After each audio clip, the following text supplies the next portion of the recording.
Hi friends, welcome to law की दुनिया। तो आज हम देखेंगे कि डाइवोर्स पिटीशन कैसे फाइल होती है और इसके अंदर क्या क्या पॉइंट्स लिखे जाते हैं।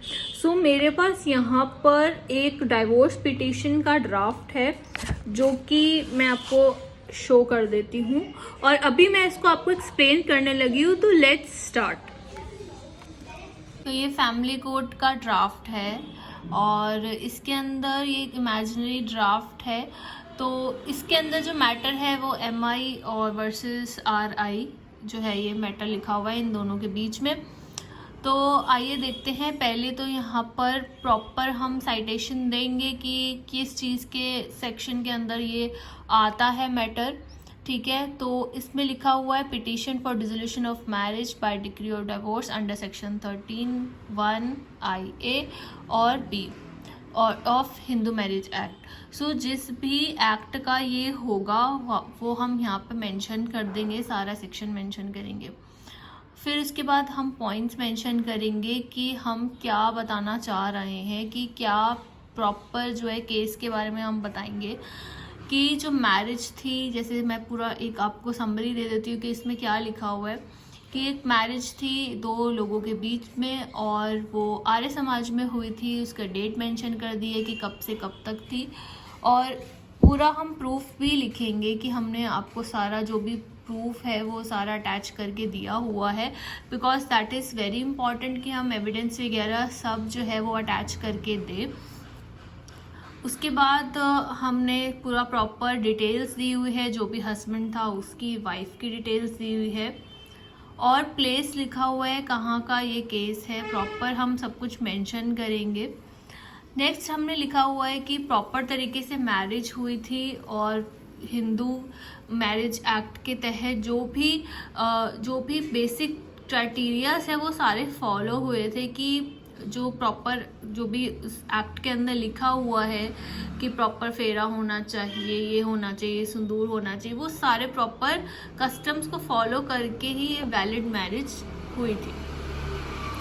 नेक्स्ट आगे इस पे लिखा हुआ है कि जो हस्बैंड और वाइफ की तरह वो रहे हैं दो पार्टीज और पूरा डेट लिखा हुआ है कि कब से कब तक।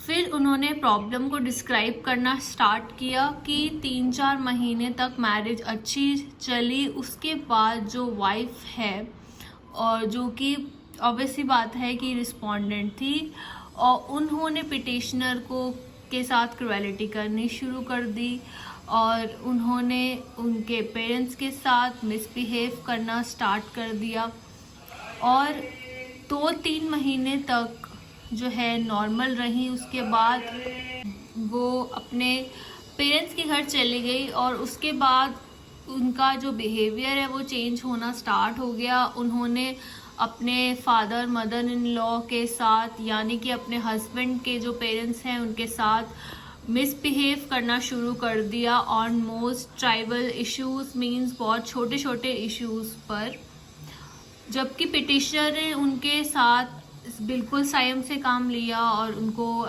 सही तरीके से सिखाने की भी कोशिश करी कि आप सही से बिहेव करो, बट शी वॉज एडमेंट, मतलब वो बिल्कुल भी टस से मस नहीं हुई और वो बहुत जिद पे अड़ी रही और उन्होंने अपना बिहेवियर नहीं सुधारा और वो पिटिशनर के ऊपर दबाव बनाने लगी कि वो अपने पेरेंट्स को छोड़ दें।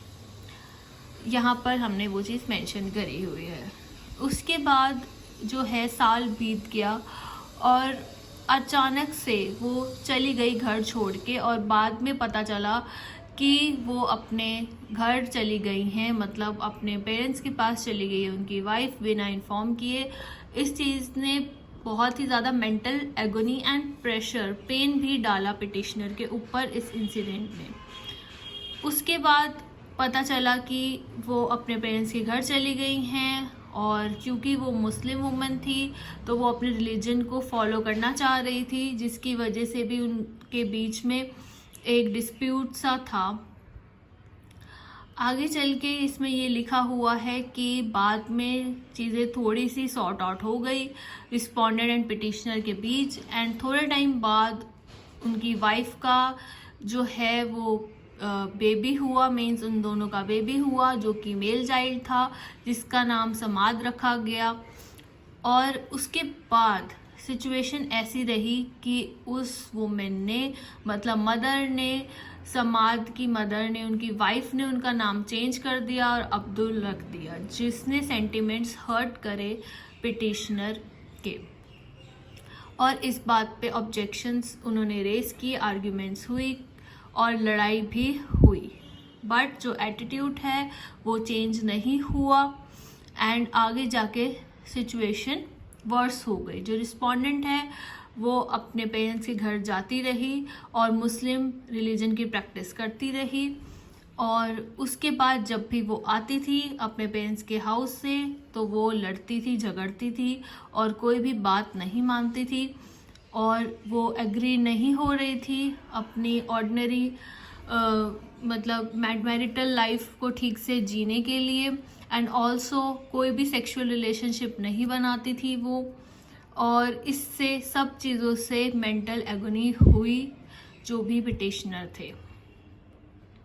एंड नेक्स्ट लास्ट जो भी इंसिडेंट हुआ वो ये हुआ कि उन्होंने अपने सन के साथ अपना घर छोड़ दिया और उसके बाद बिना किसी को इन्फॉर्म किए वो रेंट के हाउस पे रहने लगी, और 5000 उन्होंने डिमांड किए कि मुझे चाहिए ताकि मैं ठीक से रह सकूं, और इससे और ज़्यादा पिटिशनर के ऊपर दबाव बना।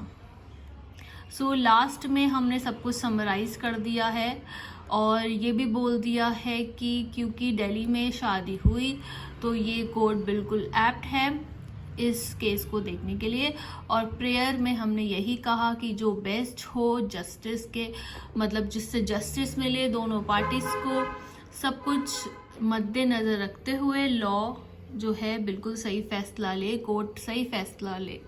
तो थैंक यू सो मच। तो इस तरीके से ड्राफ्ट होता है। अगर आपको ये ड्राफ्ट चाहिए तो you can contact me, and also अगर आपको हैंड रिटन लॉ नोट्स चाहिए, ड्राफ्टिंग फॉर्मेट्स चाहिए या फिर ई बुक्स चाहिए तो आप मुझे कॉन्टैक्ट कर सकते हो। मुझे बाकी सोशल मीडिया हैंडल्स पे भी फॉलो कर लीजिए, सारे लिंक डिस्क्रिप्शन में है। Thank you so much.